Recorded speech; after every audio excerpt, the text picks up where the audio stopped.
नमस्कार, आदाब। Crime petrol city crimes अध्याय के आज के एपिसोड में आप सबका स्वागत है।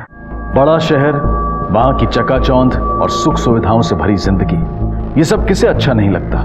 जितना बड़ा शहर उतनी बड़ी महत्वाकांक्षाएं।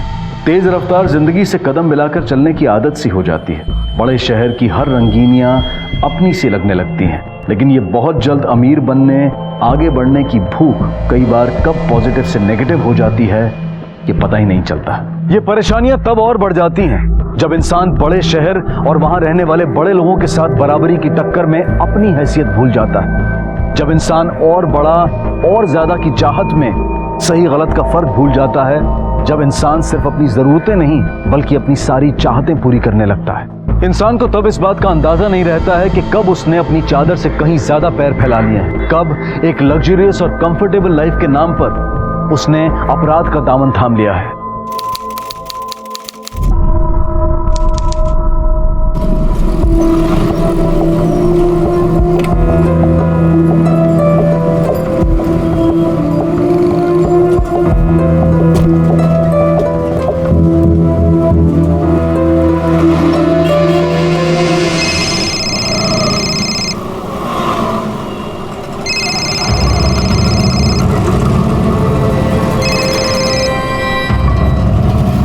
अनिकेत मुझे अभी भी ऑफिस के बाहर छोड़ के गए हैं।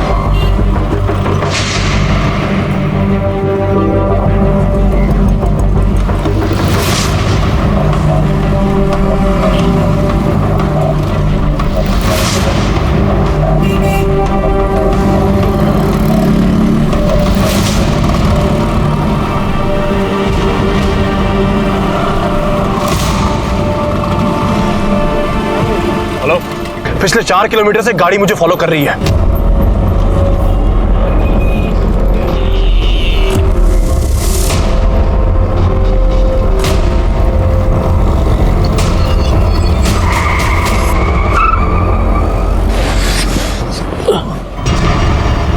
अनिकेत,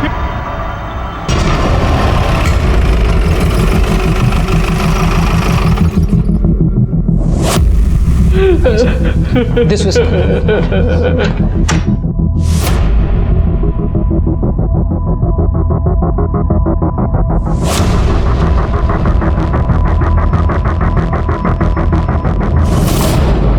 सर, विक्टिम को जब यहाँ लाया गया था वो ऑलरेडी डेड था। मुझे इसकी डिटेल रिपोर्ट चाहिए। Sure sir. इनके साथ कोई और है? हाँ सर, सर वो रही गाड़ी।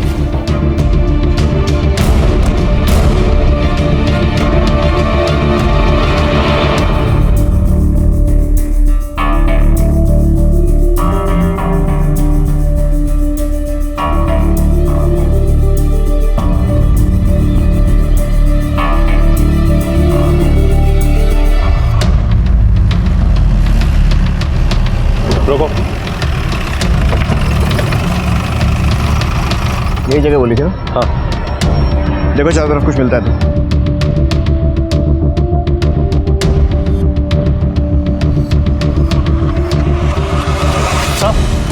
सर ये देखिए, बुलेट।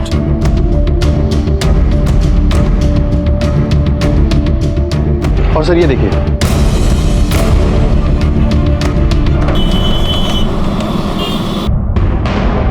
सर अनिकेत की एसयूवी जिस रास्ते से आई थी मैंने उस पूरे रास्ते की सीसीटीवी फुटेज मंगा ली है। गुड, ऐसा करो अनिकेत के दोस्त अपन को कल थाने बुलाओ।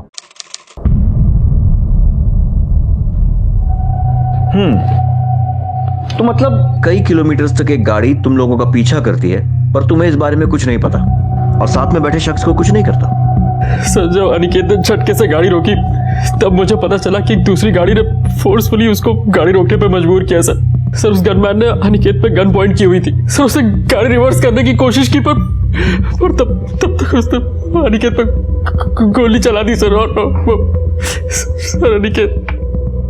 कमाल की बात है ना पंकज, हमने उस रूट का सीसीटीवी फुटेज चेक किया और उसमें क्लियर है कि वो कार बहुत देर से अनिकेत की एसयूवी का पीछा कर रही थी और जिस तरीके से अनिकेत ने अपना रास्ता बदला उससे ये साफ है कि अनिकेत को भी पता चल गया था कि कोई उसका पीछा कर रहा है और तुमने कुछ नहीं देखा। अनिकेत ने भी तुम्हें कुछ नहीं बताया। सर हो सकता है अनिकेत ने मुझसे कुछ कहा हो पर मैं ही नहीं सुन पाया सर। असल में मैं चलो ध्यान रखना अपना, ठीक है? आप भी ध्यान रखना। सर मैंने ईयरफोन्स लगाए हुए थे और सर अपने एक दोस्त से टेक्स्ट पे बात कर रहा था। सर हो सकता है अनिकेत ने मुझसे कुछ कहा पर मुझे पता ही नहीं चला। और सर मैंने हुडी भी पहनी हुई थी तो अनिकेत को भी पता नहीं चला होगा कि मैंने ईयरफोन्स लगाए हुए हैं। अच्छा, संगीत प्रेमी है, गुड। कौन सा गाना सुन रहे थे? सर मेरे फेवरेट सिंगर का लेटेस्ट एल्बम आया हुआ था सर, उसी का गाना सुन रहा था। मोबाइल है? सर क्या हुआ लेकिन? साउंड क्वालिटी चेक करनी है, ज्यादा कुछ नहीं। पता तो चले कि इतना क्या मजा आ रहा था गाना सुनने में कि आसपास ये सब घट गया और आप गाने में डूबे रहे। देखो देखो,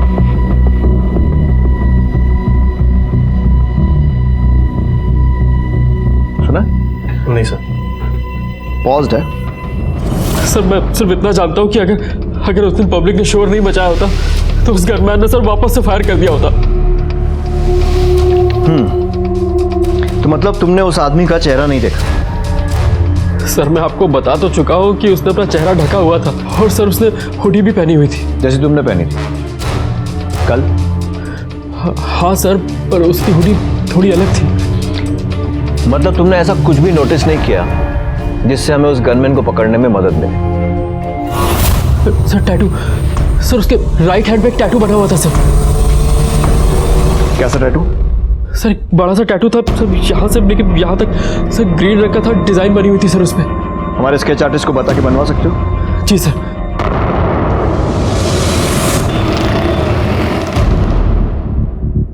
सर सपन ने कंफर्म किया है, गनमैन के हाथ में कुछ ऐसा ही टैटू बना हुआ था। और वो जो व्हाइट अकॉर्ड गाड़ी जिसका सीसीटीवी में रजिस्ट्रेशन नंबर मिला था, उसके मालिक से कुछ पता चला? नहीं सर, अभी तक तो कुछ पता नहीं चला है, लेकिन जल्दी हम उस तक पहुंच जाएंगे।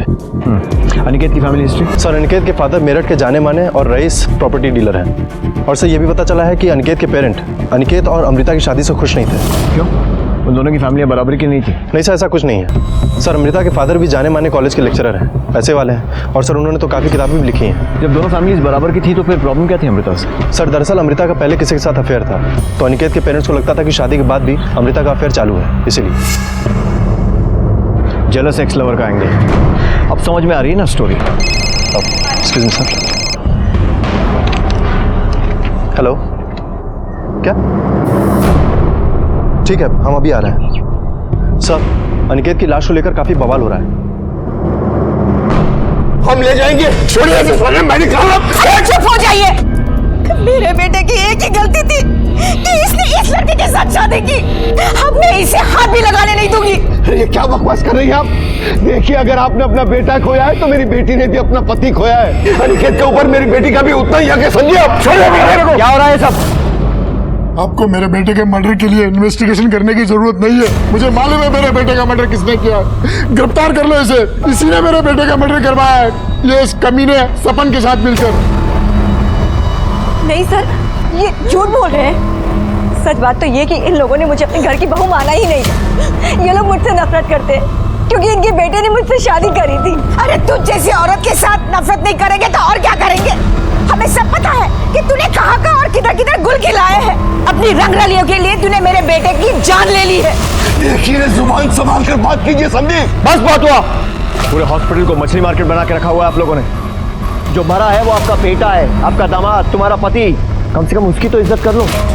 अरे मैं कह रहा हूँ सर कि इसने ही मेरे बेटे को मारा है। इसका चक्कर चल रहा था। इन दोनों के अलावा किसी को नहीं पता था कि मेरा बेटा कहाँ जा रहा है। इन लोगों ने ही उन गुंडों को बताया होगा। देखिए मैं किसी और को एक्सपर्ट कमेंट देना है? गुड। तो पूरी इज्जत के साथ अनिकेत का क्रियाक्रम कीजिए और उसका कत्ल किसने किया है यह पता लगाने की जिम्मेदारी हम पर छोड़ दीजिए। बॉडी लेकर जाओ, जाइए आप लोग।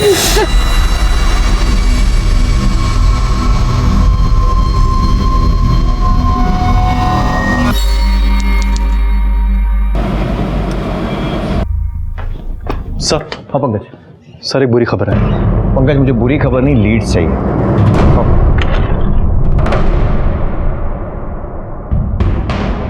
बोलो क्या बुरी खबर है? सर जो कार अनिकेत के एसयूवी का पीछा कर रही थी उसका रजिस्ट्रेशन नंबर UP 14XX4400 फर्जी है सर। इस नंबर की कोई भी एक और कार रजिस्टर्ड नहीं है सर।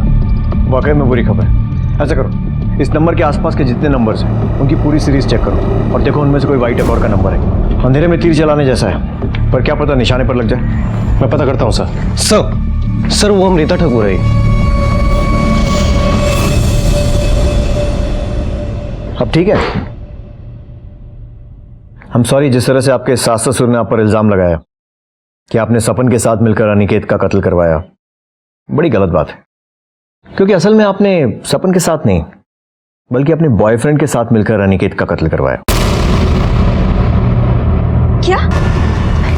ये क्या बकवास कर रहे हैं आप मेरे ऊपर ऐसे बेसलेस एलिगेशन कैसे लगा सकते हैं? बेसलेस छी, मतलब आपका कोई बॉयफ्रेंड नहीं है? है नहीं सर। था, मेरा बॉयफ्रेंड था। अनिकेत से पहले मेरी लाइफ में कोई और भी था, पर सर शादी से पहले मेरा उसके साथ ब्रेकअप हो चुका था और अनिकेत से शादी करने के बाद मैं बहुत खुश थी। वो मुझसे बहुत प्यार करते थे और मैं भी उनसे बहुत प्यार करती थी। इनफैक्ट मैं अभी भी उनसे प्यार करती हूँ और वो कहीं नहीं गए। वो मेरे लिए जिंदा है, मेरे पास है। ये सब होने के 34 दिन पहले मेरी शादी हुई थी सर। मेरी किस्मत इतनी बुरी कैसे हो सकती है? और सर बॉयफ्रेंड जैसा तो कुछ भी नहीं है सर। सच में? अमृता जी, ये मेरे पास कुछ कागज हैं जिन्हें हम CDR कहते हैं, कॉल डिटेल रिकॉर्ड्स। इनके हिसाब से जब आप अनिकेत और सपन के साथ लंच पर गई थी, उसके जस्ट पहले आपने एक नंबर पर बात की थी और जब उन दोनों ने आपको ऑफिस ड्रॉप किया उसके बाद फिर से आपने उसी नंबर पर कॉल करके बात की। अब सवाल यह है कि आपने किससे बात की होगी? मुझे लगता है कि आपका बॉयफ्रेंड ही होगा। देखिए, या तो आप बता दीजिए, नहीं तो हम तो पता लगा ही नहीं। हाँ सर, मैंने विक्रम से बात करी थी। विक्रम मेरा एक्स बॉयफ्रेंड। मुंबई में मैं और विक्रम साथ में ही पढ़ते थे और हमारा सीरियस अफेयर भी था। बट सर कुछ रीजंस की वजह से मेरा उसके साथ ब्रेकअप हो गया था और फिर मैं दिल्ली शिफ्ट हो गई थी। सर मैं मूव ऑन कर चुकी थी, पर विक्रम मुझे नहीं भूल पाया था। वो मुझे बार बार फोन करता था, यहाँ तक कि शादी के बाद भी। मैंने उसे बार बार समझाया कि मेरी शादी हो चुकी है, मुझे फोन मत करो, लेकिन उसने कहा कि वो अपनी जान दे देगा। और सर मैं डर गई थी, इसीलिए मैं उससे बात करती थी। मैंने उसे कई बार बोला कि मेरी लाइफ में उसके लिए कोई जगह नहीं है, पर वो सुनने को ही नहीं तैयार था सर। वो मुझे बार बार कॉल करता था। मैं हर तरीके से आपकी हेल्प करने को तैयार हूँ। प्लीज मेरे पति के कातिल को ढूंढिए और उन्हें कड़ी से कड़ी सजा दीजिए सर। चलिए, किसी बात में तुम्हारे ख्यालात मिलते हैं। मैं भी आपके पति के कातिल को कड़ी से कड़ी सजा दिलवाना चाहता हूँ। अच्छा, ये विक्रम मुंबई में कहाँ रहता है? पता नहीं सर, मैं तो 2 साल पहले यहाँ पे शिफ्ट हो गई थी। वो कहाँ रहता है मुझे उसका कोई आइडिया नहीं है।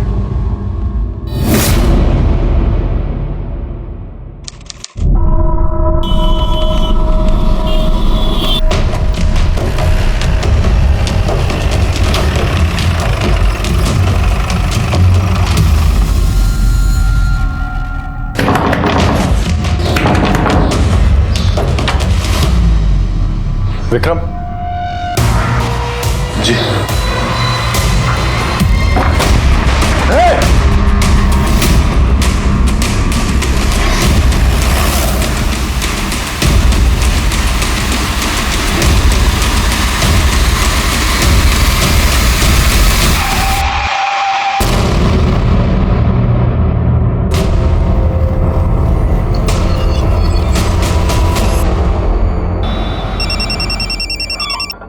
हाँ पंकज, बोलो। क्या? यस सर, विक्रम पिछले 1 हफ्ते से दिल्ली में ही था। मैंने उसे अरेस्ट कर लिया सर। बहुत दौड़ाया साले ने। गुड, लगता है केस जल्दी सॉल्व होने वाला है। लेकर आओ इस विक्रम को। तब तक मैं जरा अमृता मैडम को मीटिंग के लिए बुलाता हूँ। ठीक है सर।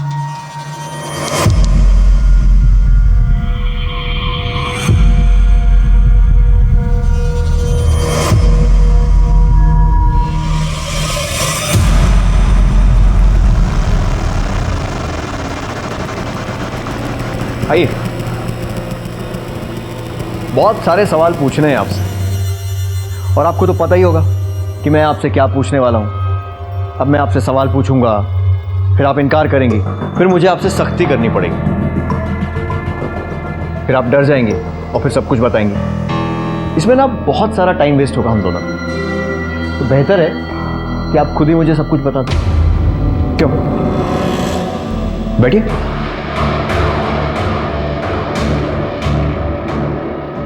प्लीज। सर, मैं मानती हूँ कि मैंने आप लोग से छुपाया कि विक्रम यहाँ दिल्ली में था। एक्चुअली सर, विक्रम मुझसे मिलने के लिए बहुत डेस्परेट था। मैंने उसको बहुत बार समझाया, पर इसने मुझे धमकी दिया कि अगर मैं इससे नहीं मिलूंगी तो ये मेरे पति अनिकेत को सब कुछ बता देगा कि ये मुझसे आज भी प्यार करता है। सर, इसी रीज़न की वजह से मैंने इसको हाँ बोल दिया, और अब लंच पर मिलने वाले थे, पर लास्ट मोमेंट पे अनिकेत का फ़ोन आया और उन्होंने बोला कि वो मुझे और सपन को लंच पर लेके जाना चाहते हैं। सर, मैंने विक्रम को मना कर दिया और हम लंच पर चले गए। और लंच से लौटने वक्त उन्होंने मुझे ऑफिस के बाहर ड्रॉप कर दिया और फिर विक्रम ने मुझे कॉल किया।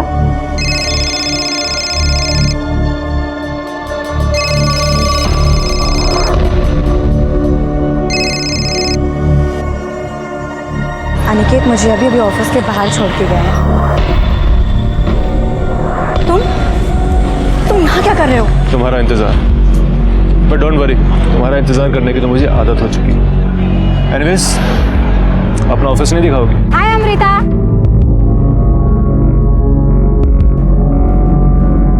Meet my friend Vikram. Hi Vikram. Hi. Hi Vikram. Hello. मैं तो सोच रहा था कि मुंबई छोड़ के अमृता पता नहीं कहाँ काम कर रही है। कॉफी वॉफी नहीं पिलाओगे? ऑफ कोर्स यार, चलो चलो। तो विक्रम तुम्हारे साथ ऑफिस में था? जी, विक्रम मेरे साथ ही था।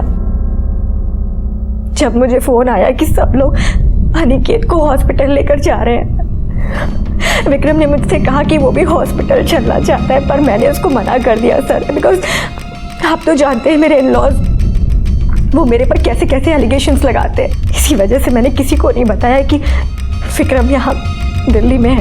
पर आई डोंट नो कि ये बात सपन को कैसे पता चल गई। मैंने उसको रिक्वेस्ट किया कि ये बात वो किसी को भी ना बताए।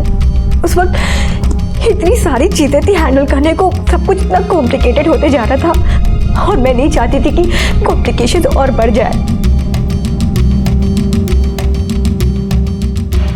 तो फिर तुम पुलिस को देखकर भागी क्यों थे? सर,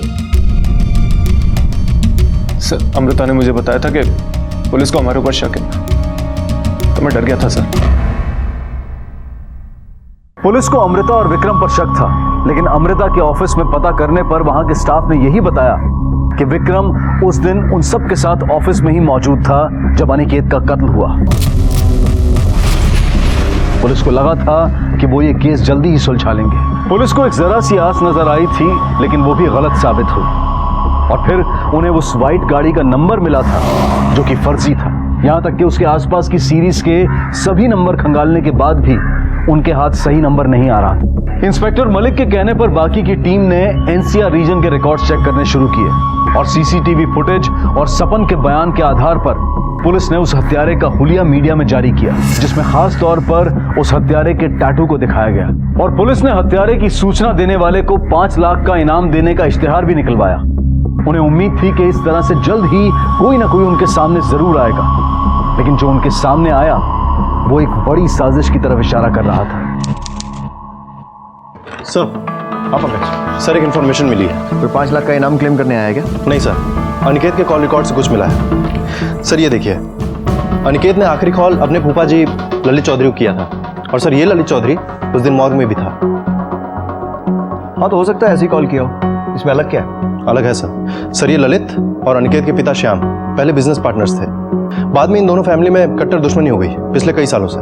और सर र्यूमर्स है कि इस ललित के बेटे अखिलेश ने एक धमकी दी थी कि वो पूरी ठाकुर फैमिली को खत्म कर देगा। चलो जरा इन फूफा जी से भी मिलते हैं, इनके कॉल रिकॉर्ड्स भी निकलवाओ, पता करें इन फूफा जी की नाराजगी का कारण।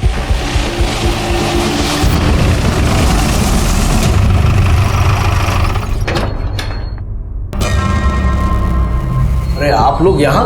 बस वैसे ही अनिकेत के केस के सिलसिले में कुछ सवाल पूछने थे, रूटीन सवाल। तो चाय ठंडा लेंगे आप? जी नहीं, जवाब लेंगे सही वाले। तो ये बताइए, जब अनिकेत का मर्डर हुआ उसके जस्ट पहले उसने आपको कॉल किया था, है ना? अब इसमें छुपाने वाली की बात। हाँ भाई, फोन आया था उसका। क्या कहा था उसने? पिछले 4 किलोमीटर से एक गाड़ी मुझे फॉलो कर रही है। और वो खुद भी इस बात के लिए पूरी तरह से श्योर नहीं था। उस तरफ से फोन कट गया। मैंने भी बार बार फोन करने की ट्राई की और फोन नहीं मिला। फिर एक मेरा क्लाइंट आ गया, मेरे भी दिमाग से निकल गया। मेरे को तब याद आया जब मेरे एक रिश्तेदार ने फोन करके बोला भाई अनिकेत को गोली लग गई है। मतलब अनिकेत ने अपने परिवार को छोड़कर, बीवी को छोड़कर, दोस्तों को छोड़कर आपको फोन किया ये बताने के लिए कि कोई उसका पीछा कर रहा है। अब क्यों ना हो भाई, फूफा हूं मैं उसका। हाँ, ऐसा फूफा जो उसके बाप का दुश्मन है, जिसने उसके परिवार को खत्म करने की कसम खा ली है। मतलब तकलीफ के समय अनिकेत ऐसे फूफा को क्यों फोन करेगा? तभी ना जब वो तकलीफ खुद फूफा ने दी हो। हमारी कुछ समझ में नहीं आ रहा, आप क्या कहना चाह रहे हैं? ये कहना चाह रहा हूँ कि तूने ही अनिकेत को मरवाया है ताकि उसके परिवार से बदला ले सके। तेरा दिमाग ठिकाने है क्या? दिमाग तो तेरा मैं ठिकाने लगाऊंगा थाने ले जाकर। उठाओ इसे।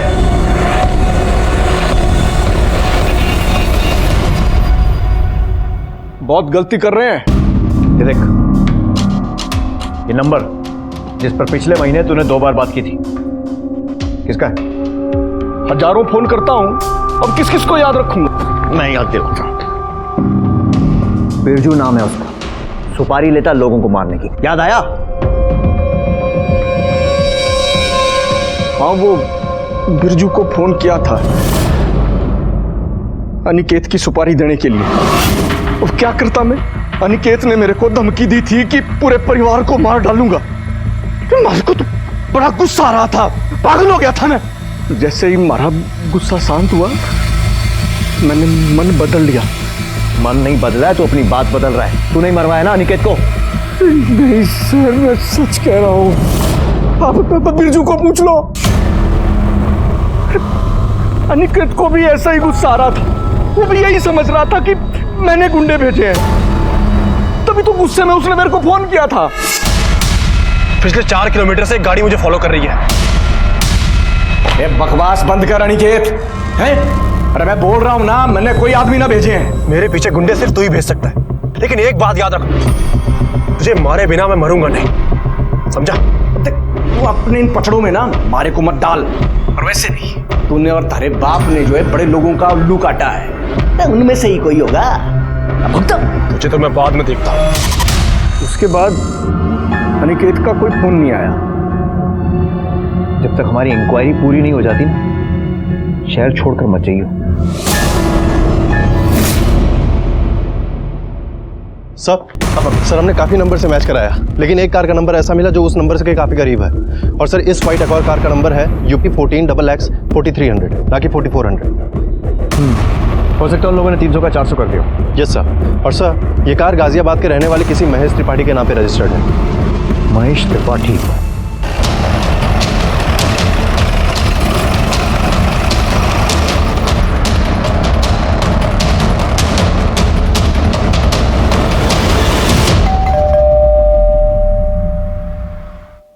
महेश त्रिपाठी? जी हाँ। मैं इंस्पेक्टर मलिक। जी कहिए। व्हाइट अकॉर्ड गाड़ी नंबर UP 14XX 4300 आपकी है? जी मेरी थी, अभी नहीं मेरी। मतलब? सर मैंने 3 महीने पहले किसी को बेच दी। किसे? एक जवान सा लड़का था, शशि सिन्हा नाम रहा। शशि सिन्हा? उम्र क्या होगी इसको? यही कोई 27-28 के आसपास होगी उम्र। गाड़ी के ट्रांसफर पेपर्स है आपके पास? हाँ है ना, अभी देता हूँ। एक और सस्पेक्ट ये लीजिए सर।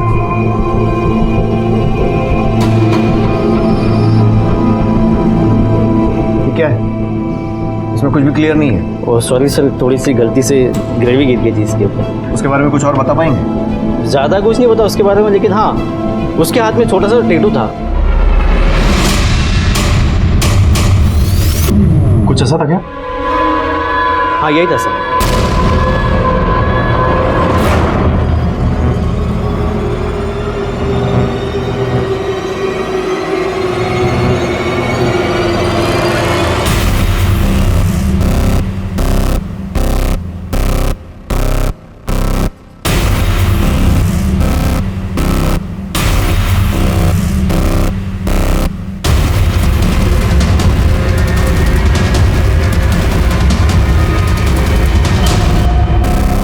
मैंने बोला था ना तेरे को। अरे हाँ यार, मुझे लगा था यहाँ कोई नहीं रहता है। 1 हफ्ते से है यहाँ, बाहर भी बहुत कम निकलता है।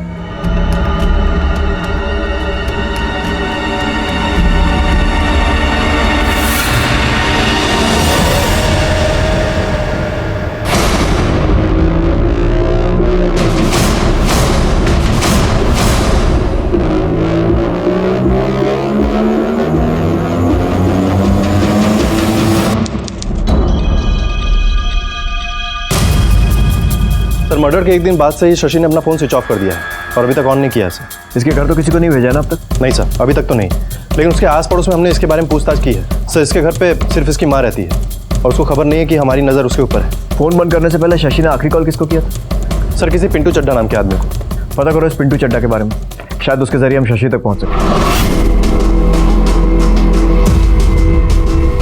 अब पूरी भाजी कितने की थी? पूरी भाजी 40 रुपए की।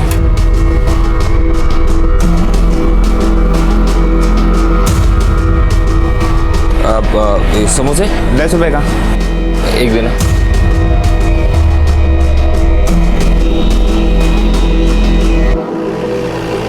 अरे सुनो, ये मकान नंबर 248/7 किधर है? इधर चलो।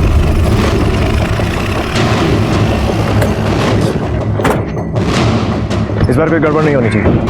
ये पिंटू चड्ढा मुझे हर हालत में चाहिए। हो सकता है यही हमें शशि तक पहुंचाए। घर के पीछे वाले रास्ते पर भी नजर रखो, कहीं भागने की कोशिश न करें। सब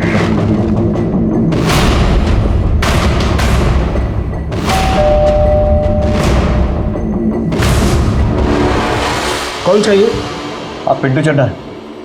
हाँ हूँ। तो ये बता, शशि सिन्हा कहाँ है? सब मुझे माफ कर दो, मुझे नहीं मालूम। मैं पिंटू चड्ढा नहीं हूँ। झूठ बोलता है, लेके चल। इसने कुछ नहीं किया सर, मत मारिए मत मारिए। अरे आप लोग क्यों मार रहे हैं इसे? झूठ बोलेगा तो पिटेगा। बोल रहा है कि पिंटू नहीं हूँ। हाँ साहब, ये पिंटू नहीं है, ये तो नत्थू है। अरे यहाँ बेर और इमली का ठेला लगाता है और ये बीवी है उसकी। तो पिंटू चड्ढा कहाँ है? वो तो मर गया अभी कुछ ही दिन पहले। कोई बीमारी हुई थी उससे, कोई आगे पीछे था नहीं, तो हम लोगों ने पैसे इकट्ठे करके उसका क्रियाक्रम कर दिया था। साहब, ये घर खाली पड़ा था तो मैं अपने परिवार के साथ आकर यहाँ रहने लगा।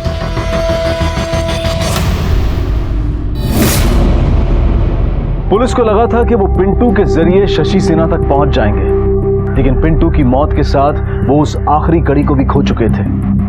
इस केस के दौरान पुलिस के सामने पहलू तो कई आए थे, लेकिन सभी गलत साबित हुए। लेकिन पुलिस शशि सिन्हा तक पहुंचने में कोई गलती नहीं करना चाहती थी, इसलिए इंस्पेक्टर मलिक ने मृत पिंटू चड्ढा के बारे में और पता करना शुरू किया। उन्हें पक्का यकीन था कि पिंटू चड्ढा के तार कहीं ना कहीं शशि से जरूर जुड़े थे। और वहीं दूसरी तरफ पुलिस 24 घंटे शशि की मां पर नजर रखे हुए थी।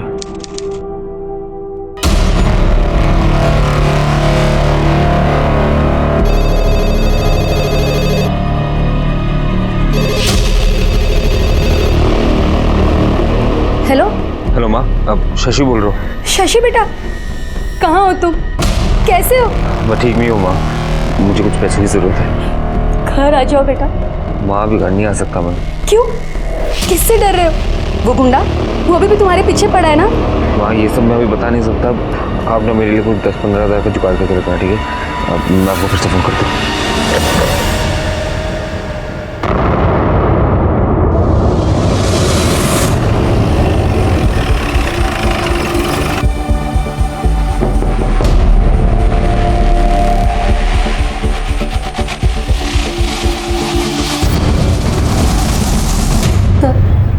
हमारा शशि जब बहुत छोटा था ना तभी उसके पापा गुजर गए थे। उसके बाद भी वो बहुत मेहनत करता था, पढ़ाई में बहुत होशियार था।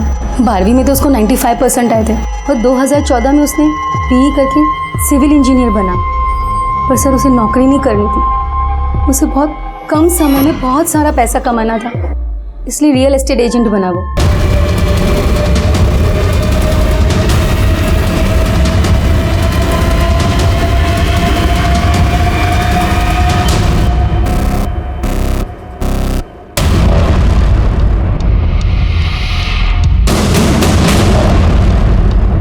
और फिर उसने ढेर सारे पैसे कमाना शुरू कर दिए। सर शुरू में तो सब कुछ ठीक चल रहा था, फिर उसने एक फ्लैट की डील की जिस पर केस चल रहा था। बेचारा बहुत बुरी तरीके से फंस गया था, उसका बिजनेस डूबने लगा, इसीलिए उसने एक लोन लिया। किससे लोन लिया था उसने? वो पिंटू है, पिंटू चड्डा। मुझे तो एक आंख नहीं भाता है वो। मेरा बेटा जब पैसा नहीं चुका पा रहा था, हर रोज घर पे आता था तकाजे के लिए। और एक दिन तो देख, अब बहुत हो गई तेरी बहानेबाजी। अब मुझे तेरे बहाने नहीं चाहिए, पैसे चाहिए, मेरे पैसे। अरे बोला ना दे दूंगा। तुम्हारे पैसे लेके भागा जा रहा हूँ क्या मैं? क्या समझ रहा है तू मुझको?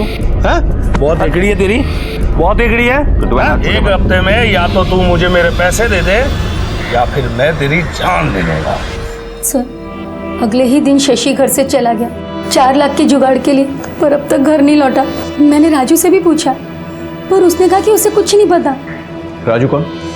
सर मैकेनिक है, मेरे बेटे की गाड़ी देखता है। कौन सी गाड़ी है शशि के पास?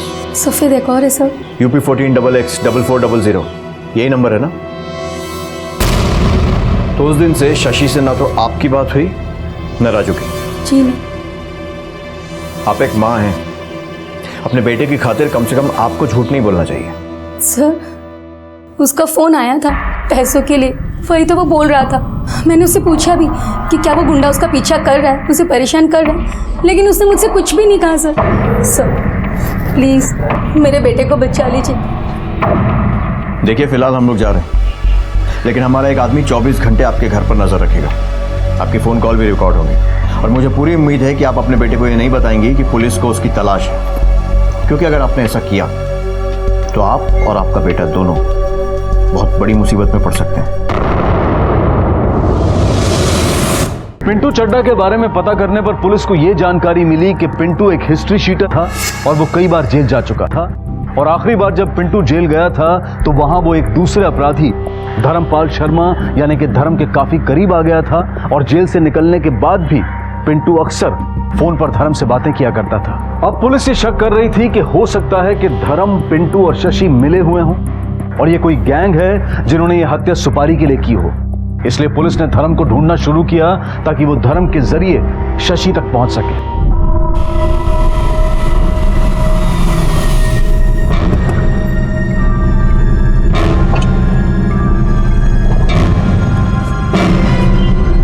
जाओ ऐश कर।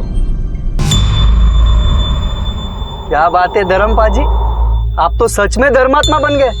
100 का नोट दे दिए। अरे हम तो पैदाइशी धर्मात्मा है।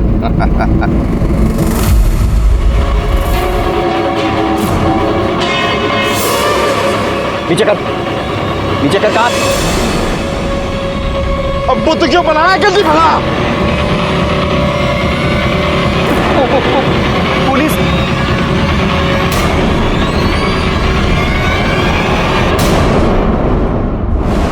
भाई, लोग लाख बातें बना लें, ठुल्ला मामू बोल लें, पर पुलिस ना मुजरिमों तक पहुंच ही जाती है। अच्छी बात है ना? पर पता पुलिस की बुरी बात क्या है? मारती बहुत है। और हमारे पंकज को तो खास मजा आता है मुजरिमों को मारने में। तो मार खाने से बच जा और अनिकेत के मर्डर के बारे में सब कुछ सच सच बता दे। माता रानी दी सो साहब, मैंने कुछ नहीं पता। हाँ साहब, यह जरूर है कि मैं चोरी की कारों का धंधा करता हूँ और ये चोरी की कारें खरीद के ये शराब माफिया और क्रिमिनल गैंग को बेचता हूँ। और पिंटू, उसका क्या लेना देना है इस सबसे? साहब जी, जब भी कोई क्लाइंट ये गड्डी वड्डी का ऑर्डर करता है तो वही सादा पिंटू यो गड्डी का बिगाड़ करता है। मतलब पिंटू तेरे लिए चोरी की गाड़ियां सप्लाई करता था? हाँ जी। आखिरी कौन सी गाड़ी का ऑर्डर दिया था तूने उसे? फॉर्च्यून गड्डी था साहब। एक ड्रग डीलर ने मैनू आर्डर किया सी तो मैं पिंटू ने कहा कि वैसे ही फॉर्च्यून गड्डी का जुगाड़ करने वास्ते मैं पैसे भी दिते साहब उन्होंने 6 लाख रुपये। फिर कुछ नहीं साहब, मेरा कोई वापस कॉन्ट्रैक्ट वॉन्ट्रैक्ट होया नहीं। मैं सोचा कि वो गड्डी का जुगाड़ करने वास्ते लगे होया है, फिर मैंने कल ही पता चलिया कि मर गया हो। शशि सिन्हा को जानता है? नहीं जानता है साहब, रब दी सो नहीं जानता।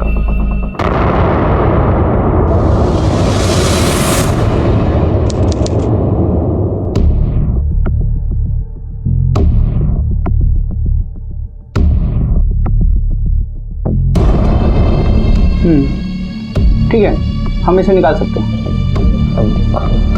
कितने लगेंगे? तकरीबन 2 लाख।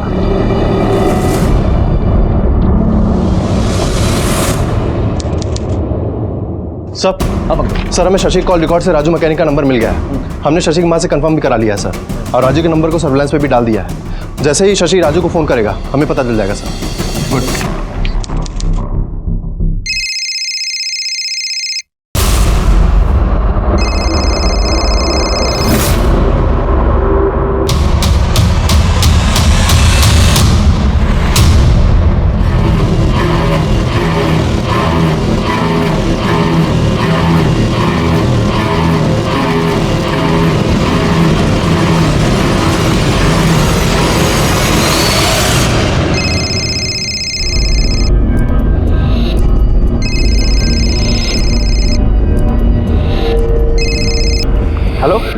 हेलो राजू, शशि बोल रहा हूँ। शशि, अरे कैसा है तू?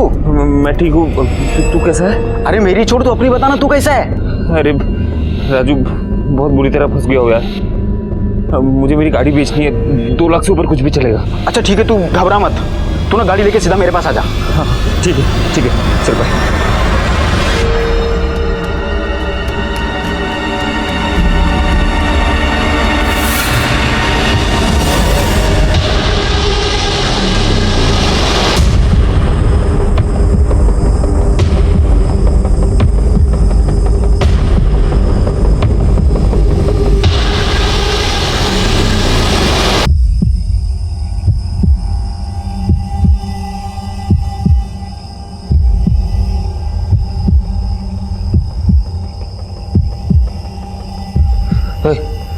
राजू का है? मैं शशि, राजू को बुलाओ यार। क्या काम है? अरे मिलना है उससे। पहले हमसे तो मिल लो।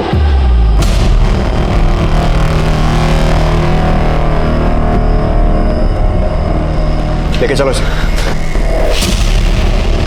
पिंटू के डर से हम घर से भागकर छिपते फिर रहे थे, लेकिन पिंटू को हमारे ठिकाने का पता चल गया।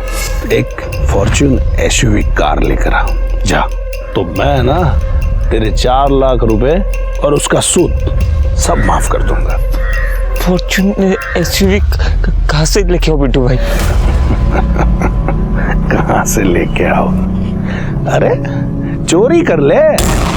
मुझे उसकी उधारी चुकानी थी और मेरे पास कोई चारा नहीं था। और मैं और राजू मैकेनिक उस दिन नोएडा में व्हाइट फॉर्च्यून एसयूवी ढूंढने निकल गए। हमें 1-2 एसयूवी मिली, पर वो व्हाइट नहीं थी। फिर हमें रेस्टोरेंट के बाहर अनिकेत की व्हाइट फॉर्च्यून देखी।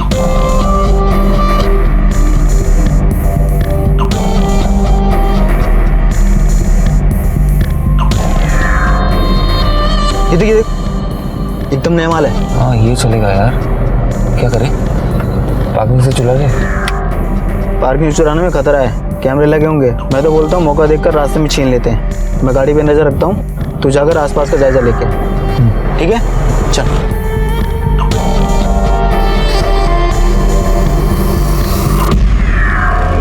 तो तू सही मौके की तलाश में बैठा था कि उसे मार कर एसयूवी चुरा ले। नहीं सर, हम उसे मारना नहीं चाहते थे सर। हम तो बस अपनी जान बचाने के लिए वो गाड़ी चुराना चाहते थे, ताकि हमारी लोन माफ हो जाए। हमारा बैड लक भी देखिए ना सर, हमें अब जाके पता चला कि पिंटू मर चुका है। यही बात हमें पहले पता चल चुका होता तो पिंटू का डर हमारे सर पे नहीं होता। लेकर जाने। पुलिस के हाथ अनिकेत का असली कातिल लग चुका था। शशि को अपने किए हुए अपराध की सजा जरूर मिलेगी, लेकिन कुछ सवाल ऐसे हैं जो शायद कभी खत्म नहीं होंगे।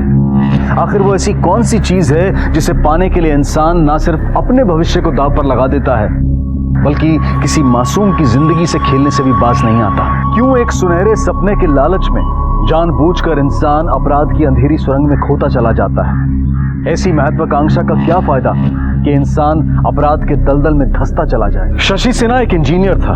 वो अगर चाहता तो बिजनेस के फेलियर के बाद भी एक अच्छी नौकरी करके अपना जीवन ठीक तरह से बिता सकता था। वो पिंटू का कर्जा भी उतार सकता था, लेकिन ये सब छोड़कर उसने एक ऐसा रास्ता अपनाया जो उसे अपराध की दुनिया तक ले गया। परिणाम की चिंता किए बिना शशि ने छलांग लगा दी और फिर मुंह के बल जा गिरा। उसकी एक गलती ने न सिर्फ उसकी जिंदगी बर्बाद कर दी, बल्कि कई और जिंदगी भी उजड़ गई। अमृता और अनिकेत के सारे सपने टूट गए। उनकी गलती बस इतनी सी थी कि शायद अनिकेत गलत वक्त पर गलत जगह पर था, या फिर गलत वक्त में वो सफेद गाड़ी गलत जगह पर थी। आसमान को छूने के सपने देखने में कोई बुराई नहीं है, लेकिन नींद से जागने के बाद इंसान अपने कदम जमीन पर ही रखता है, और जमीन को मजबूत बनाए बगैर आसमान में उड़ान नहीं भरी जा सकती। इसी विचार के साथ अब मैं अनूप सोनी आपसे विदा लेता हूं। फिर मुलाकात होगी अगले एपिसोड में एक और चौंका देने वाले केस के साथ। तब तक अपना और अपने परिवार का ख्याल रखें और देखते रहें क्राइम पेट्रोल सिटी क्राइम। सबक एक को सीख हम सबको। जय हिंद। नमस्कार, आदाब। क्राइम पेट्रोल सिटी क्राइम्स अध्याय के आज के एपिसोड में आप सबका स्वागत है। मूक बधिर होने के बावजूद अनिका एक हंसती खेलती खुश मिजाज जिंदा दिल लड़की थी। आखिर वो क्या वजह थी जिसने इस बहादुर लड़की को आत्महत्या की कगार पर लाकर खड़ा कर दिया? हर इंसान में कमियां होती हैं, दोष होते हैं, ऐब होते हैं, फिर चाहे वो शारीरिक हो या मानसिक। लेकिन हैरानी की बात यह है कि अपने आप में कमियां होने के बावजूद हम औरों की कमियां निकालने से बाज नहीं आते। जहां हमें औरों की परेशानियों को समझकर उनके प्रति संवेदनशील होना चाहिए, वहीं हम उन पर ही उंगली उठा उनकी कमियों की निंदा करते हैं, उनका मजाक उड़ाते हैं। लेकिन अगर इससे भी हमारा मन नहीं भरता तो हम में से कुछ लोग ऐसे भी हैं जो दूसरों की कमियों का फायदा उठाकर उनका शोषण करते हैं, और नतीजा जन्म होता है अपराध का। बस ये बॉम्बे पहुंच ही रहा हूं मैं। हमारे काम को अप्रिशिएट किया लोगों ने। मैंने तुम्हें मिस किया। तुम्हें होना चाहिए था यहाँ पर तुम तो जानती हो ना, हम दोनों में से किसी एक का यहाँ होना कितना जरूरी है। I know I know I know, ये बात भी ठीक है। मनीषा, एक मिनट होल्ड करना, एक फोन आ रहा है। वीडियो कॉल इस वक्त। मनीषा, एक मिनट होल्ड करो।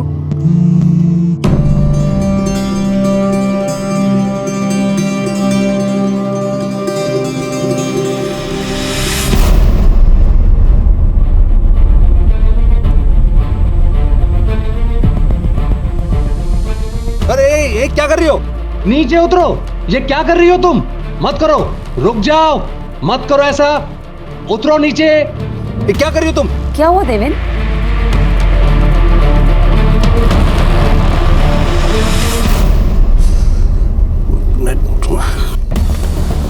मनीषा मनीषा मनीषा, एक लड़की सुसाइड करने की कोशिश कर रही है हैंग करके। 3 दिन हमें पहले एक लड़की का फोन आया था ना, जो डिजेक्टेड लग रही थी। मुझे लग रहा है शायद वही लड़की है। फोन कट गया, नेटवर्क का इशू है। ओके, तुम उसका नंबर जल्दी से मुझे सेंड।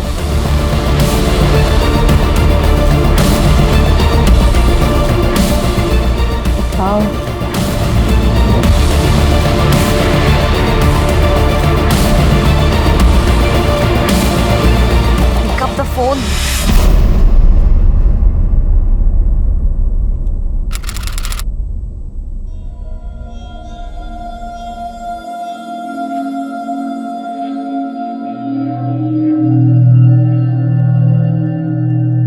खुश थी मैं लाइफ से, किसी और से, अपने आप से। कोई शिकायत नहीं थी मुझे।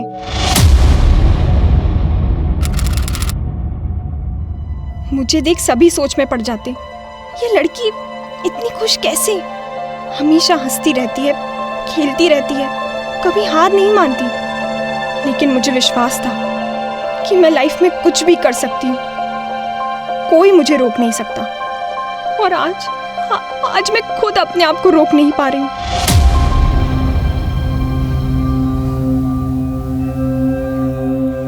अरे वाह, कितनी अच्छी नाव बनाया अनिका। अनिका,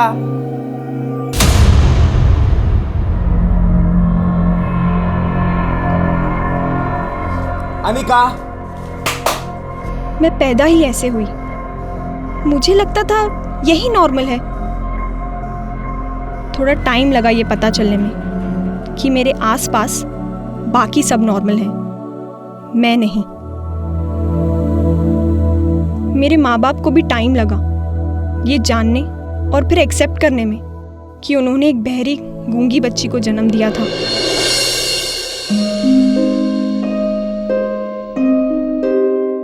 मेरी छोटी सी बहन है ना तो मेरी गुड़िया, हम बहुत मजा करेंगे, बहुत खेलेंगे।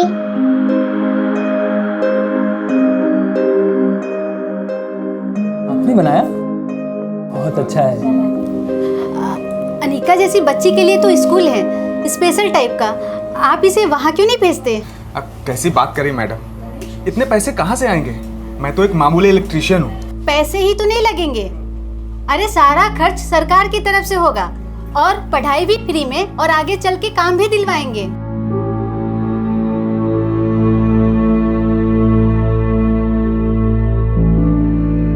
मैं भी स्कूल में जाने लगी, बहुत खुश थी मैं।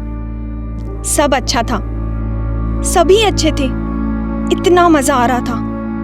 कभी सोचा तक नहीं था कि ये दिन भी आएगा। उठाओ, पिक अप द फोन।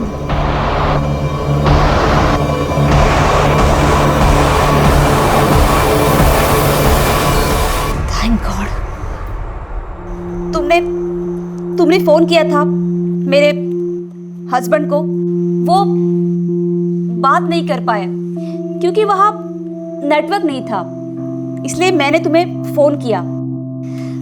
तुमने पहले भी फोन किया था ना, 3 दिन पहले।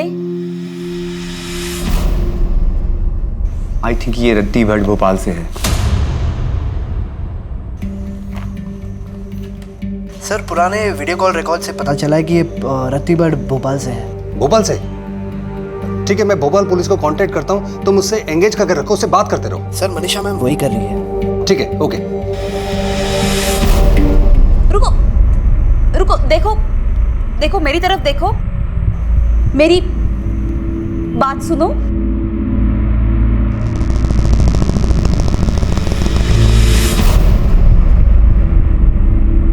रुको, देखो मेरी तरफ देखो, तुमने यहाँ फोन करके एकदम सही किया, वेरी गुड। देखो, मुझे अपने बारे में बताओ, तुम कहाँ रहती हो, तुम्हारा घर कहाँ है, तुम्हारा नाम क्या है?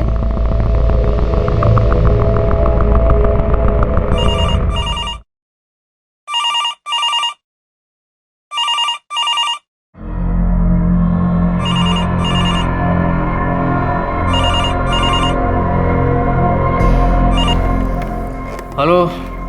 It's very urgent. एक लड़की रत्तीगढ़ में सुसाइड करने की कोशिश कर रही है। अभी तो बहुत लेट हो गया, आप कल फोन करिए। क्या मतलब? कल बात कीजिएगा। एक लड़की की जान खतरे में है। हेलो। देश में ऐसी कई हेल्पलाइंस मौजूद हैं जो कठिन समय में हताश लोगों को आत्महत्या का रास्ता चुनने से रोकती हैं, जो ऐसे लोगों की सेवा करती है जो बोल और सुन नहीं सकते। विश्वास मूक बधिर हेल्पलाइन। पति पत्नी मनीषा और देवेंद्र गोयल इस हेल्पलाइन को चलाते हैं। अपने बधिर भाई को एक एक्सीडेंट में खो देने के बाद देवेंद्र ने अन्य मूक बधिर व्यक्तियों की सहायता करने की ठान ली। इस हेल्पलाइन का नंबर सभी मूक बधिर संस्थाओं में उपलब्ध है और इसी प्रकार अनिका को अपने स्कूल द्वारा यह नंबर प्राप्त हुआ। अनिका द्वारा ज्यादा जानकारी ना मिलने से मामला और पेचीदा हो गया था और एनजीओ कर्मियों का काम और मुश्किल। क्या देवेंद्र, मनीषा और उनकी ये हेल्पलाइन उसे रोककर उसकी जान बचाने में सफल हो पाएंगे? देखो, तुमने यहाँ फोन किया, हमें तुम्हारे बारे में बताओ। तुम साइन लैंग्वेज जानती हो? आई डोंट थिंक सो ये साइन लैंग्वेज जानती है, बेसिक जानती है बस। साइन लैंग्वेज जानती हो?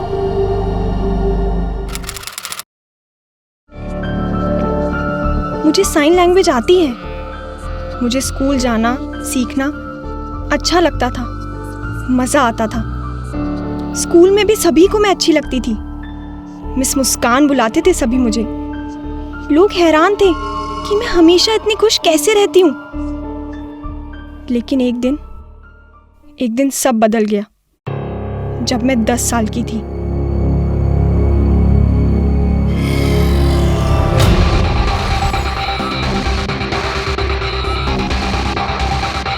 रुको अनिका, वेट, मेरी बात सुनो, मुझे बताओ तुम क्या सोच रही हो? बोलो अनिका।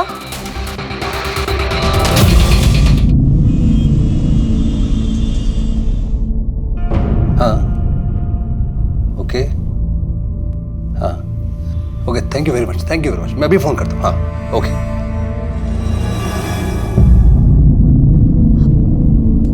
अनिका देखो, मेरे 2 बच्चे हैं, दोनों बेटे। रुको, देखो, मेरी बात सुनो। एक बेटी चाहिए थी तुम्हारे जैसी, जिसके साथ मैं सब कुछ शेयर करूं, लेकिन सेकंड टाइम भी बेटा ही हुआ। देखो अनिका, तुम्हें तो पता ही है लड़की होना कितना मुश्किल होता है, खासकर तब जब अपना कोई ना हो जो ध्यान से हमारी बात सुने, हमें समझे। अनिका, मैं तुम्हें सुनूंगी, बोलो। Hello hello, Tripathi, inspector Tripathi. Sir जी तो अभी नहीं है घर पे, वो लेट नाइट वॉक पे गए हैं। आप कौन है? हम उनके घर पे काम करते हैं सर। देखिए, बहुत अर्जेंट बात है, बहुत इमरजेंसी वाली बात है। आप समझ रहे हैं मैं क्या कह रहा हूँ? आप उनको आने के साथ ही बोलिए कि मुझे फोन करें। आप समझ रहे हैं? हाँ हाँ। आप मेरा नंबर नोट करिए अभी, तुरंत। हाँ। अच्छा अनिका, ये बताओ तुम कब तक स्कूल गई थी?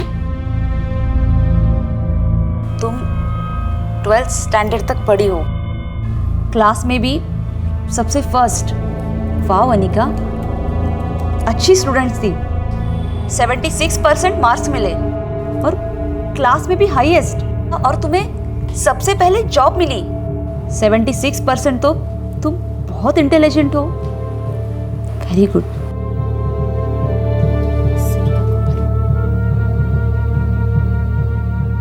Hello sir.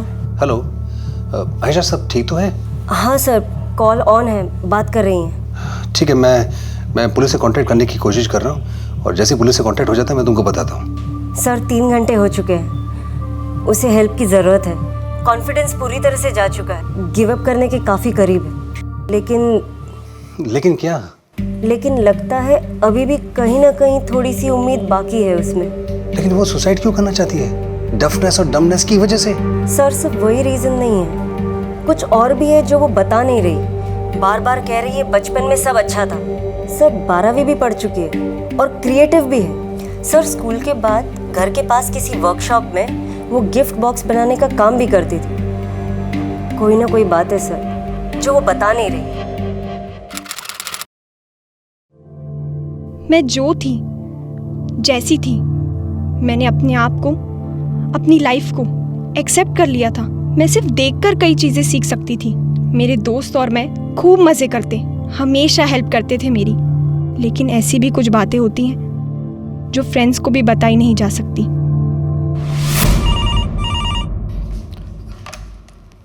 हेलो, तुम्हें समझ में नहीं आ रहा है? सीरियस बात है ये, किसी की जान खतरे में है। सर जी तो अभी सो गए, अभी उनको जगा नहीं सकते, डिस्टर्ब हो जाएंगे ना। तो तुमने उनको कुछ कहा ही नहीं? सर मैं भूल गया।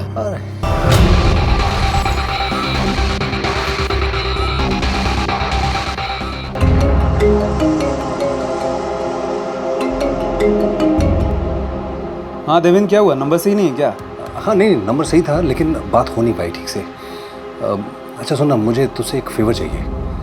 एक्चुअली क्या है कि मैं भोपाल में तेरे अलावा किसी को जानता नहीं हूँ, तो प्लीज़ प्लीज़। हाँ ठीक है, वो सो रहे हैं लेकिन बहुत अर्जेंट काम है, प्लीज़ उनको बोल दीजिए। मैं प्रेस से हुए, देखिए ये कार्ड दिखा दीजिएगा उनको। मैंने एक बार बोल दिया ना, सर जी सो रहे हैं, डिस्टर्ब मत कीजिए। सिक्योरिटी लेके जाओ। एक मिनट, हाथ किसको लगा रहे हैं आप? तमीज से बात करने नहीं आती क्या आपको? बोल रहा हूँ ना, बहुत अर्जेंट काम है। क्या हो रहा है? क्या हो रहा है?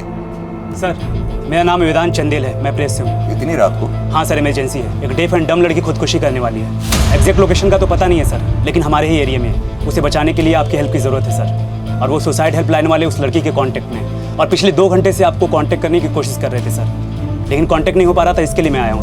2 घंटे से? हाँ सर। क्यों शंकरी, 2 घंटे से चल रहा है ये सब? तुम्हारी अकल क्या घास चढ़ने गई है? आप रुकिए, मैं 5 मिनट में आता हूँ। ड्यूटी है तुम्हारी, और ये लेट का मतलब क्या है? और इमरजेंसी टाइम बता के आएगी तुम्हारे लिए? तुम्हें पता है उस लड़की की जान बचाने के लिए हमारे लिए एक सेकंड कितना कीमती है? नॉनसेंस। चलो नीलू।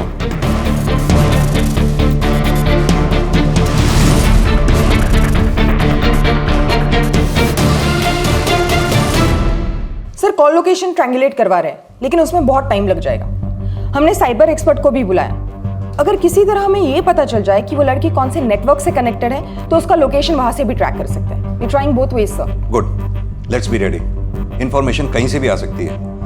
वैसे भी अभी हमारे पास इस लड़की के नाम के सिवा और कुछ भी नहीं है। मैं देवेंद्र के टच में हूं, तुम हेल्पलाइन के टच में रहो। जैसे उस लड़की से जुड़ी कोई भी खबर, जैसे उसका नेम, एड्रेस, कुछ भी पता चले, मुझे इन्फॉर्म करो। सर।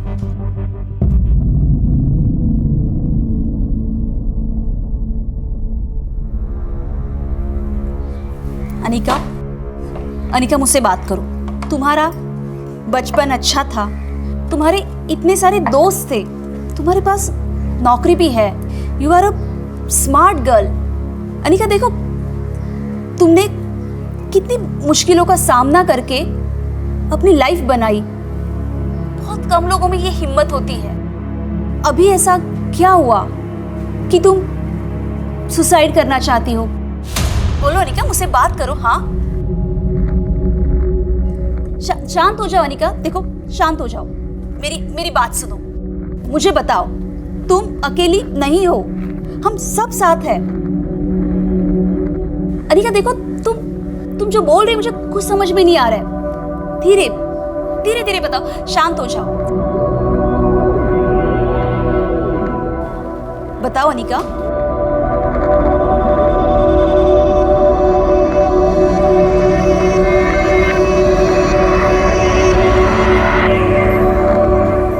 साल की होने के बाद। Sir, cyber expert Pranesh. Hello, कर पाओगे ये सब? जी सर, हो जाएगा। हमारे पास इंफॉर्मेशन ना के बराबर है। नो प्रॉब्लम सर, मैं आईपी एड्रेस ट्रैक करके लोकेशन ढूंढने की कोशिश करता हूँ। That's good. देखो अनिका, तुम 10 साल की थी तब क्या चेंज हुआ था? तुम अकेली नहीं हो, हम सब तुम्हारे साथ हैं। बोलो, डरो मत, बताओ मुझे।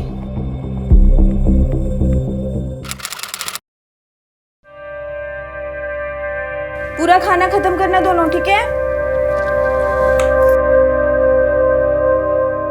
मम्मा। रुक जा बेटा, मैं मोमबत्ती जलाती हूँ। ये बिजली भी ना दोपहर में गई थी। क्या हुआ? मुझे कुछ दिख नहीं रहा। हाँ बस बेटा, मोमबत्ती जला रही हूँ। अरे क्या हुआ अनिका, तुमने क्या किया? क्यों छेड़ रहे हो बेचारी को? बस ये देखो, आ गई मोमबत्ती। अब खाओ, अभी दिख रहा है? जल्दी खत्म करो। मस्ती चलती रानी है, जीवन उसका पानी है, हाथ लगाएगी तो तर जाएगी, बाहर निकालो तो मर जाएगी। चलो, अभी बहुत रात हो गई है, दोनों सो जाओ, ठीक है? मम्मा नींद आई। हाँ चलो चलो, सुबह स्कूल भी है ना, तो सो जाओ। चलो।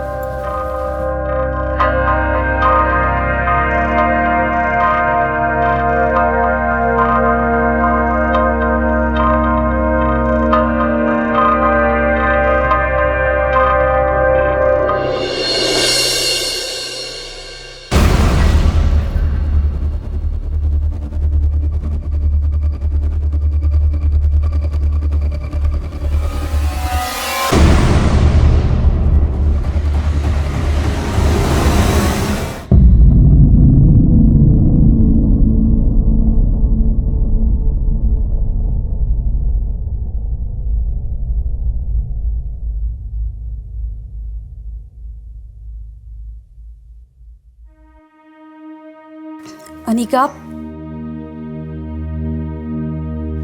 किसने किया ये सब? कौन था वो? ऐसा एक बार हुआ, 2 बार हुआ या बार बार?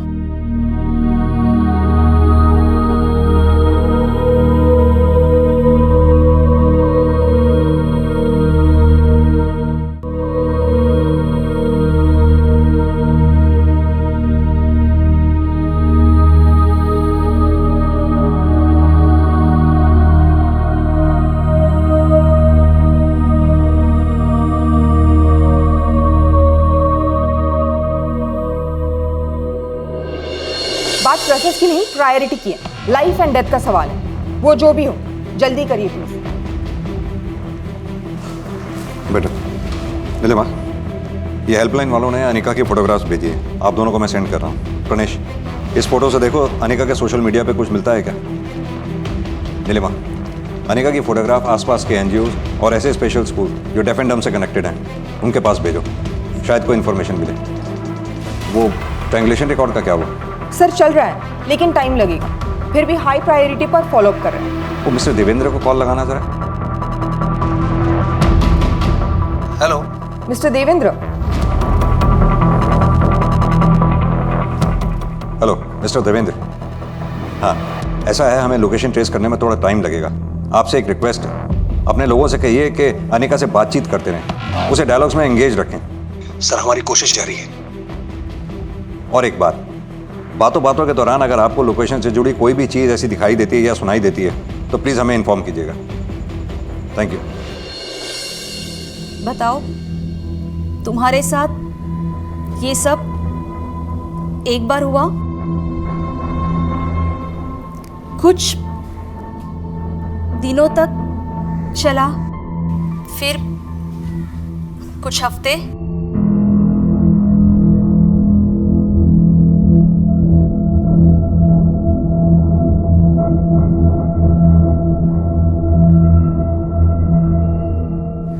सालों तक? 15 साल 15 साल मुझ पर जबरदस्ती होती रही। 6 महीनों पहले तक चलता रहा। 6 महीने पहले तक? 15 साल तक तुमने ये सब अपने पेरेंट्स को क्यों नहीं बताया? देखो, अगर मेरी बेटी होती और उसके साथ ऐसा कुछ होता तो मैं जरूर चाहती कि वो मुझे सब कुछ बताए। कौन था वो अनिका? तुम जानती थी उसे?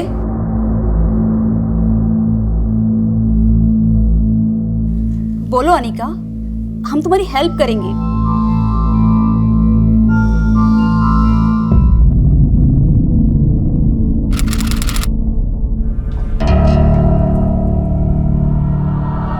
कुछ बोलना है?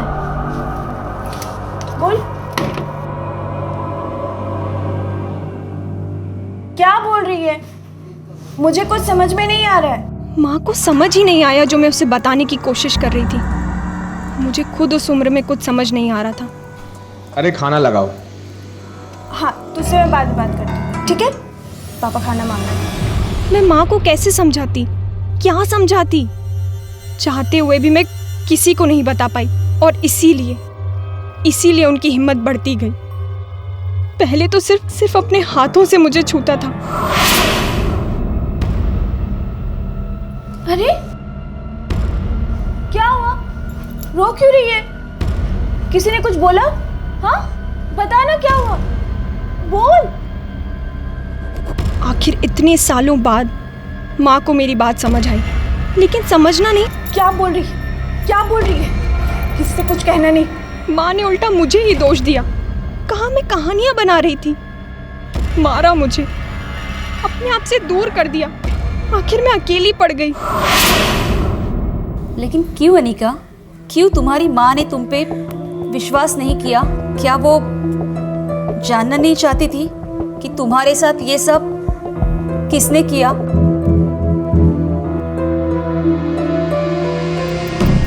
क्यों जानना चाहती माँ? क्यों विश्वास करती मेरा? आखिर उसका अपना पति उसी की बेटी का बलात्कार जो कर रहा था।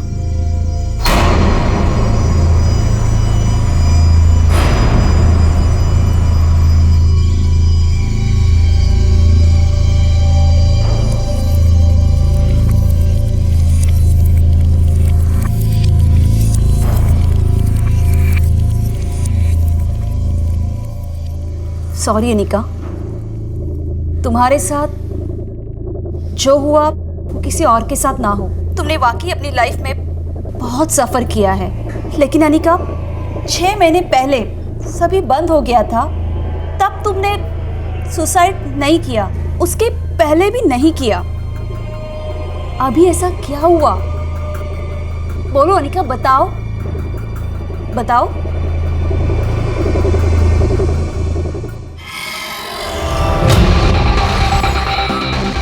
अनिका रुको, अनिका रुको, स्टॉप स्टॉप, मेरी बात समझो, स्टॉप इट अनिका, मेरी बात सुनो, रिलैक्स अनिका। देखो अनिका, अनिका रुको रुको।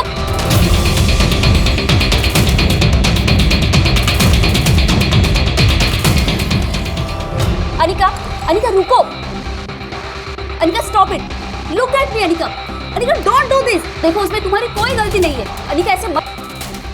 अरे नेटवर्क चला गया, मैं अभी चेक। मॉडेम जल्दी, तुम्हारे इसमें देखो, चेक करो। संतोष ट्राई कर रहा हूँ मैम। ऑफ करके ऑन करके देखो जल्दी। जी हाँ। नहीं। 8 घंटे बीत चुके थे मनीषा और उसके सहयोगियों को अनिका से बात करते हुए। 8 घंटे तक वो अनिका को जीवित रखने में सफल रहे थे, लेकिन संपर्क टूटने पर ऐसा लगा कि मानो वो अनिका को खो चुके थे। एक पिता अपनी ही मूक बधिर बेटी की परिस्थिति का ऐसा फायदा उठाए, ये सोचकर भी घिन आती है, गुस्सा आता है। लेकिन अपने पिता द्वारा इस तरह का अत्याचार सहने के बावजूद अनिका ने उम्मीद नहीं छोड़ी थी, वो डटी रही। तो फिर अचानक ऐसा क्या हुआ कि अनिका का हौसला डगमगाने लगा, उसकी उम्मीद टूटने लगी। वो कौन सी बात थी जो अनिका अब भी छुपा रही थी? वो बात जिसने अनिका जैसी दिलेर लड़की को आत्महत्या करने पर विवश किया। अरे इतना टाइम, हाँ, नाम बता दिया है, शहर बताया, फिर भी अभी तक पुलिस को कोई लीड नहीं मिल पा रही है। कनेक्शन टूट गया है, उससे बात नहीं हो पा रही है। हमें तो पता भी नहीं वो जिंदा है या वो गर्ल, वो कुछ बताना चाहती थी। मैं वेदांत से बात करता हूँ, हम लोग देखते हैं कि पुलिस कहाँ तक पहुँची है। हेलो सर, सिग्नल ट्रायंगुलेशन में टाइम लग रहा है। साइबर एक्सपर्ट सर्वर चेक कर रहे हैं। जिस इंटरनेट कनेक्शन से अनिका कनेक्टेड है, उस वाईफाई का आईपी एड्रेस यहाँ कहीं लोकेट हुआ है। नीलिमा, अपनी टीम को पेयर्स में डिवाइड करो, 2-2 करके।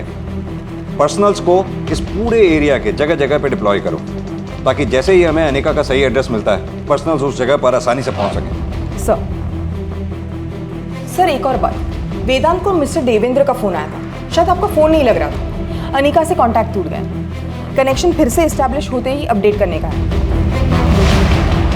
Anika please please pick up the phone, phone उठाओ अनिका। Thank God. अनिका, तुम ठीक हो?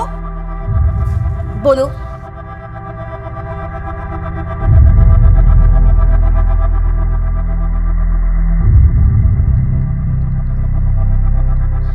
बोलो अनिका, तुम क्या बताना चाहती हो?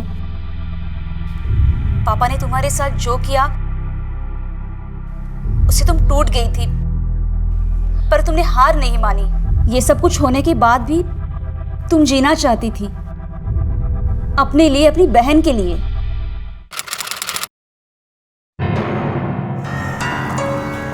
वाह दीदी, ये मेरे लिए। शादी के बाद सारे गहने इसी में रखूंगी। Thank you so much. लीजिए। संस्कार होना बहुत जरूरी है। बिल्कुल सही कहा आपने। लेकिन आजकल की लड़कियों में कहाँ संस्कार?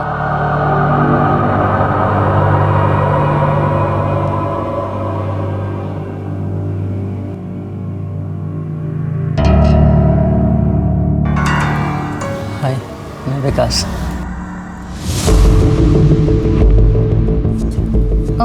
ये कौन है? हाँ, ये मेरी बड़ी बेटी है अनिका। ओह, सुंदर है। हाँ, मायके आई है माँ बाप के पास? नहीं, अभी इसकी शादी नहीं हुई है। अभी शादी नहीं हुई? फिर छोटी की शादी?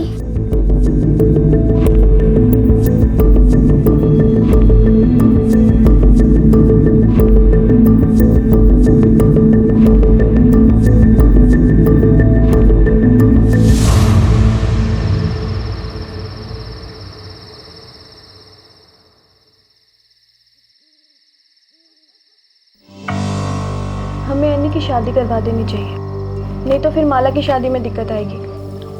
कौन करेगा इससे शादी? अब मान लो शादी हो भी गई तो बोझ बन के रहेगी। छोड़ो शादी वादी इसकी। हमने अभी तक कोशिश ही कहाँ की है इसके रिश्ते के लिए? कहाँ ढूंढा है रिश्ता हमने?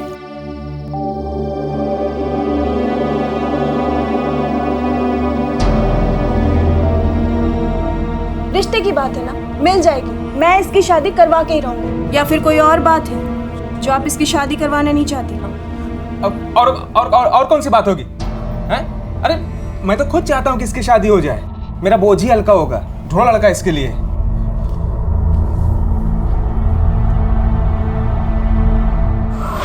वो तो कह रही है कि सुसाइड की वजह रेप नहीं है, वरना पहले ही कर देती। तो वो क्या बात हो सकती है जिससे तंग आकर अब जाके सुसाइड अटेम्प्ट कर रही है? जॉब भी तो वो कर ही रही है। जॉब से जुड़ी भी कोई प्रॉब्लम नहीं हो सकी। शादी? कहीं ऐसा तो नहीं रिश्ते ना मिलने की वजह से मायूस होकर अकेला महसूस करती होगी शायद?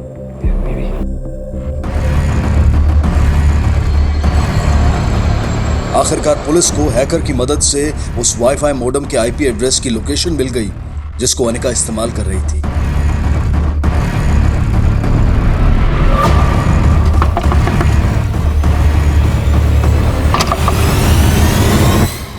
चेक करो सब। अरे आप लोग कर क्या रहे हैं? अचानक से कहाँ घुसे चले आ रहे हैं? यहाँ कोई लड़की सुसाइड कर रही है। लड़की सुसाइड? आप ये किस तरह की बात कर रही हैं? मैं यहाँ अकेला रहता हूँ मैम, और यहाँ कोई लड़की सुसाइड नहीं करी है मैम। यहाँ कोई नहीं मिला।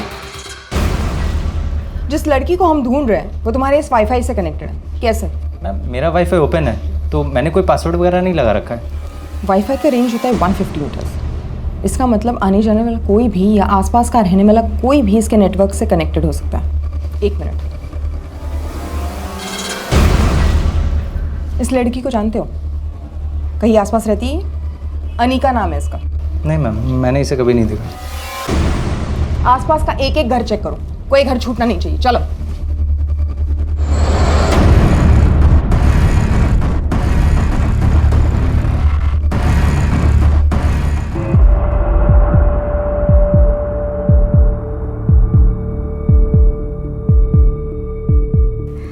देखो इधर, अनिका, तुम्हारी शादी ना होने की वजह से तुम हताश हो। तुम्हारे बहन की शादी हो गई। तुम्हारे बहन की शादी में वो मेहंदी लगवाई तुमने।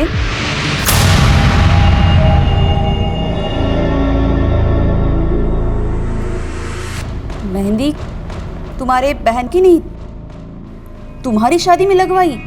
तुम्हारी शादी?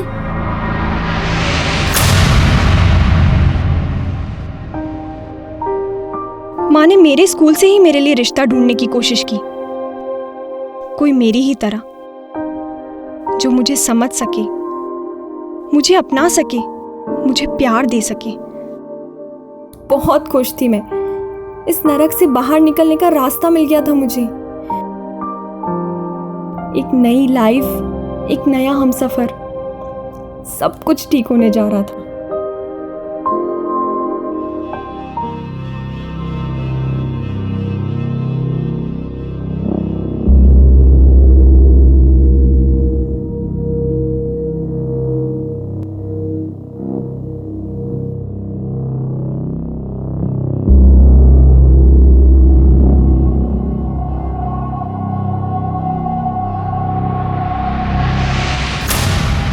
कब शादी हुई थी तुम्हारी?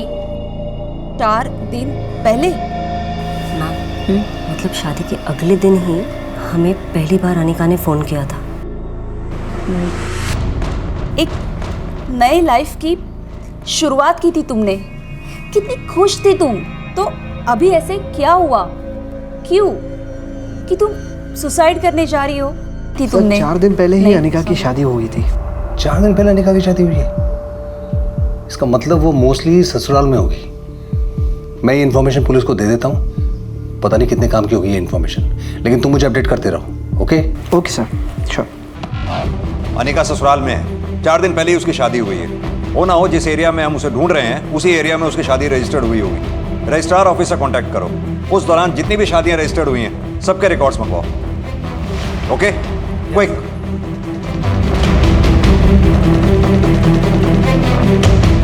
हाँ नीलिमा, तुम उसे ढूंढते रहो। मैंने यहाँ उस दौरान रजिस्टर्ड हुई शादियों के रिकॉर्ड्स मंगवाए हैं। जैसे ही कुछ पता चलता है मैं तुम्हें इन्फॉर्म करता हूँ।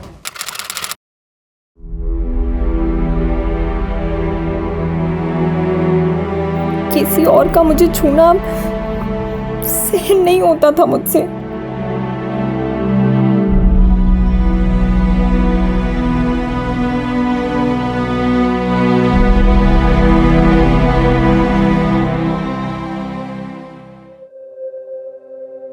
सब खत्म हो गया, मैं टूट गई। मेरी हिम्मत, उम्मीद और जीने की चाह सब बिखर गए। उस एक पल में मैं समझ गई कि मेरा आने वाला कल ठीक मेरे बीते हुए कल जैसा ही होने वाला था। क्यों मेरे साथ बार बार यही हो रहा है? शायद मेरी ही गलती है, मुझ में ही कोई कमी है। अनिका देखो, तुम में कोई कमी नहीं, इसमें तुम्हारी कोई गलती नहीं। Anika, you understand? देखो, गलत तो ये है कि हर बार ऐसा कुछ होने पर ज्यादातर लड़कियां खुद को कोसती है, खुद को दोष देती है। ऐसा क्यों अनिका? बोलो।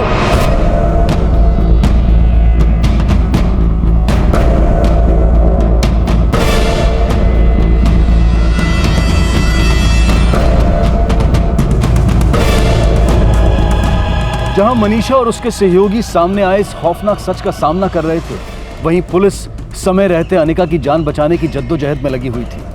वक्त के खिलाफ छिड़ी इस जंग में आखिरकार किसकी जीत होने वाली थी? जिंदगी की या फिर मौत की?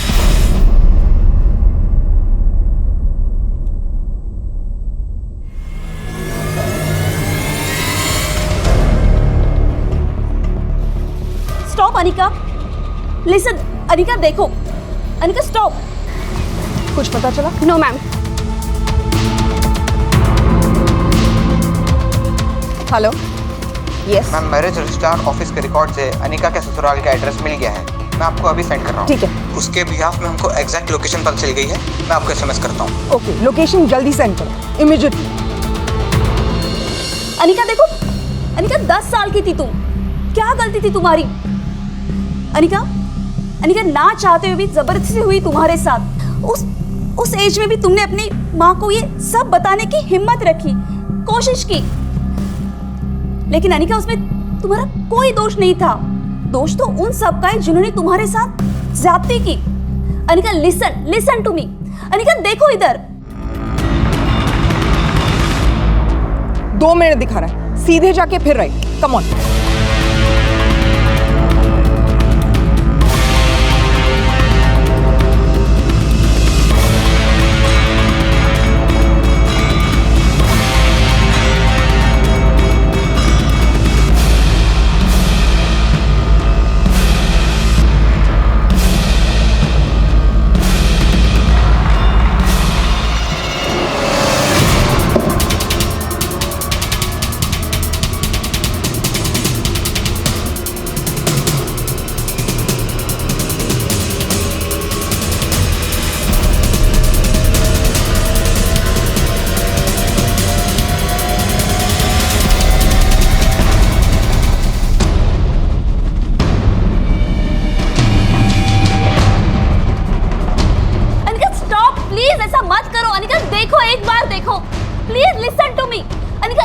मेरी तरफ देखो। Anika don't do this. Anika ऐसे मत करो। अनिका एक बार देखो, मेरी बात सुनो। अनिका ऐसा मत करो please. Anika stop.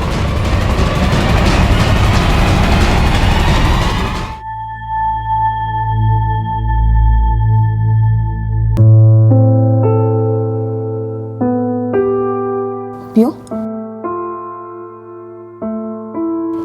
Are you okay?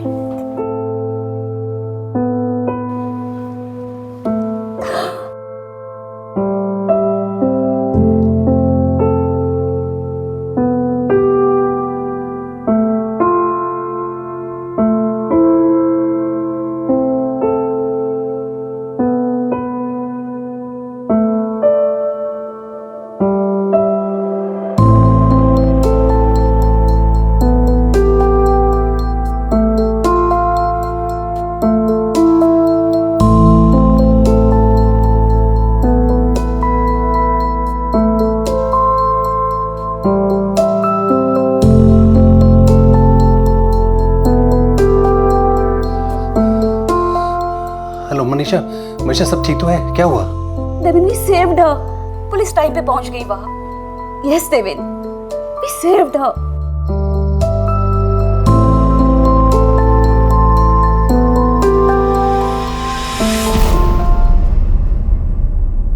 बिल्कुल आखिरी क्षणों में जिंदगी ने हार के मुंह से जीत छीन ली। 15 घंटों तक चले इस कठोर संघर्ष के अंत में आखिरकार अनिका को बचा लिया गया। दाद देनी होगी उस दृढ़ता, उस सतर्कता की जो देवेन, मनीषा और उनके सहयोगियों ने दर्शाई। साथ ही मुस्तैदी से काम करने वाले पुलिस कर्मियों को भी सफलता का श्रेय जाता है।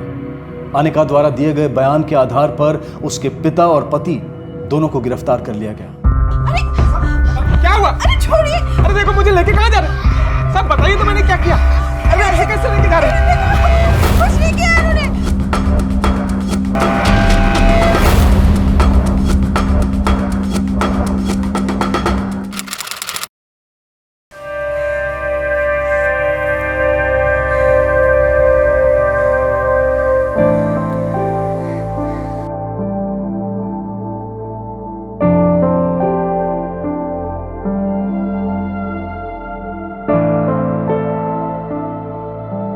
अनिका, खुश हो ना? चलो दिखाओ क्या है? क्या क्या सुंदर है तुम्हारे पास।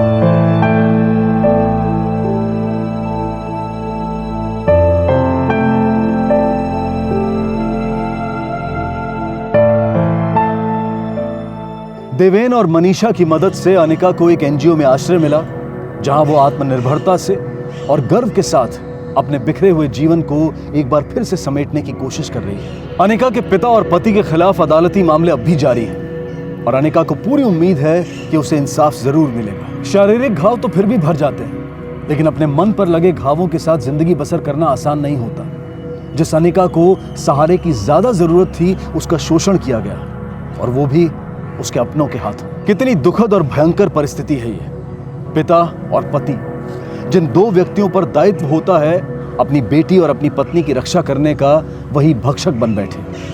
अनिका की कमजोरियों का फायदा उठाकर इन हैवानों ने उसके विश्वास, उसके हौसले, उसकी हिम्मत को चकनाचूर कर दिया। 15 सालों तक यौन शोषण का शिकार रही अनिका को जरूरत थी संवेदनशीलता की, प्यार की, देखभाल की, लेकिन दुर्भाग्यवश उसके पति में इसे समझने की ना तो क्षमता थी और ना ही इसके लिए जरूरी धैर्य।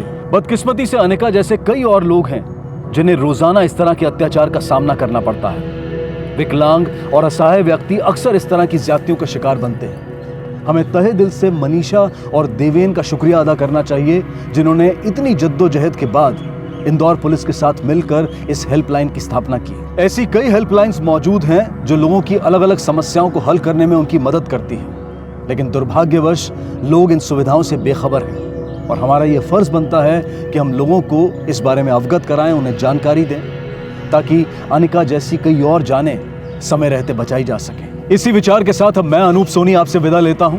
फिर मुलाकात होगी अगले एपिसोड में एक और चौंका देने वाले केस के साथ। तब तक अपना और अपने परिवार का ख्याल रखें और देखते रहें क्राइम पेट्रोल सिटी क्राइम्स। सबक एक को सीख हम सबको। जय। इस तरह के और भी एपिसोड देखने के लिए हमारे चैनल को सब्सक्राइब करें और बेल आइकन दबाना ना भूलें।